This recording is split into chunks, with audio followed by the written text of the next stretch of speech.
What's up guys, it's Ryan with the AOMC and MXG YouTube channels, and I'm back today. In my last video I dropped the 3 biggest bummers to me about the new KTM Factory Edition, which will be the 2023 platform. But today I want to talk about the 3 biggest excitements for me about the new bike and go into each one a little bit more. First of all, I want to start off with the shock.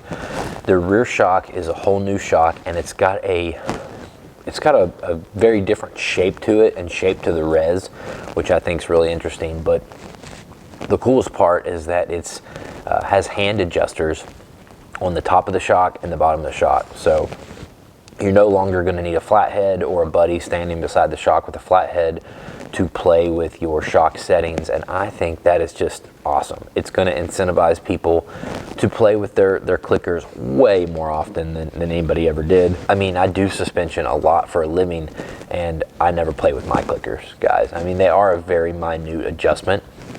So if you can't play with them real quick, ride the same section, play with them again, ride the same section, and do that often, they're really not worth messing with, because you, especially if you're not a pro rider, you can't really tell what direction or what you're doing. So I'm really excited about that.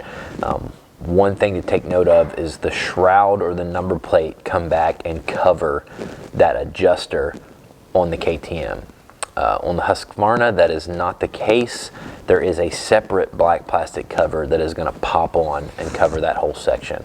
And I've just been told that that is because your boot can get caught on the hand adjuster of the shock, which you wouldn't want. So yeah, just an interesting thing to take note of there.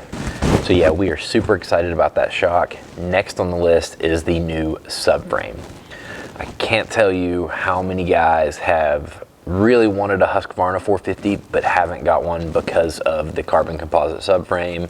There's been a few guys that have had breaks and put these nightmare stories all over social media, and that kind of was the same deal with me. I liked the Husky and I liked the KTM, and the only determining factor between the two was I've heard a few horror stories about the Husky subframe, so maybe I'll just go with the KTM, and that's what I did. Well, that won't be a justification anymore, guys, because both bikes are going to the new subframe, which is a hybrid between the two. The legs of the subframe are aluminum, and the top of the subframe is like a polyamide or some kind of plastic. Now, it should be noted here that the KTM and the Husky subframes do look the same. They are the same style, but they are a different part number. I don't know if that means one will work over the other or not, but they are different numbers. So that's pretty cool. We're super pumped. KTM says that will allow the top of the subframe and crashes and stuff to kind of flex and rebound back instead of bending. Very excited about that. And then, without a doubt, the most exciting of the new updates for this factory edition, this new platform, has got to be the quick shifter. And I probably wouldn't have been as excited about this if I haven't spent substantial time riding the KTM street bikes and adventure bikes with quick shift. I always kind of laughed it off as a gimmick or a fad until I rode with one, and let me tell you, they're amazing.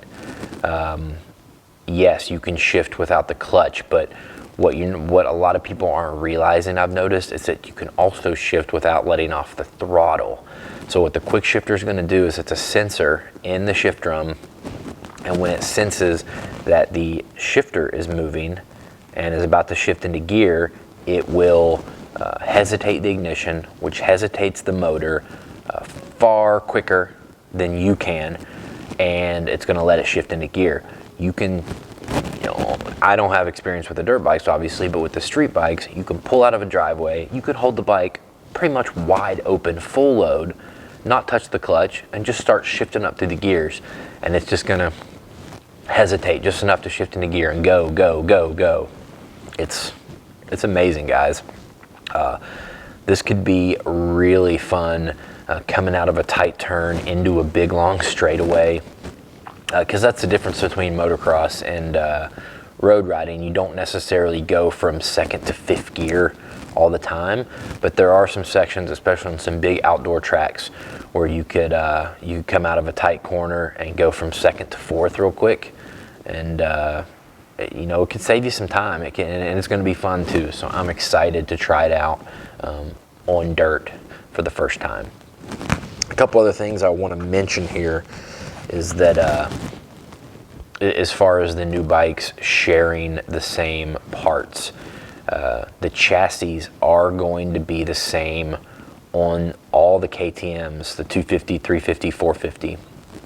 It looks like the exhaust is going to be the same, 250, 350, 450. And it looks like the exhaust is going to be the same from Husky to KTM.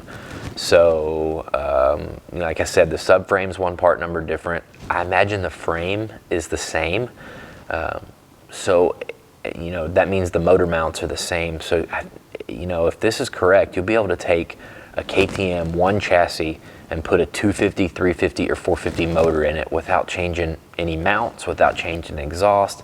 Guys, that is crazy. We've really never seen anything like that before, not with any 4-strokes or any 2-strokes or anything. So I'm very excited, and there probably is going to be interchangeability there, you know, as far as throwing a motor into a Husky chassis or something like that. So I'm extremely excited. In the next video, I'm going to go over a lot of the small changes that maybe haven't been mentioned, or you might not have noticed, or you might have overlooked on these new bikes that we've noticed so far. So guys, if you appreciate these videos, definitely hit the subscribe button. If you want to go a step further and be on my race team and support this channel a bit more and get access to me, you can message me anytime. We can chat about these bikes. I'll try to help you with your bikes, whatever. You just need to hit that join button, smash that blue join button, join the race team. If you join as a race mechanic, you can get on the outro as well. So appreciate you guys watching. I'll see you in the next one.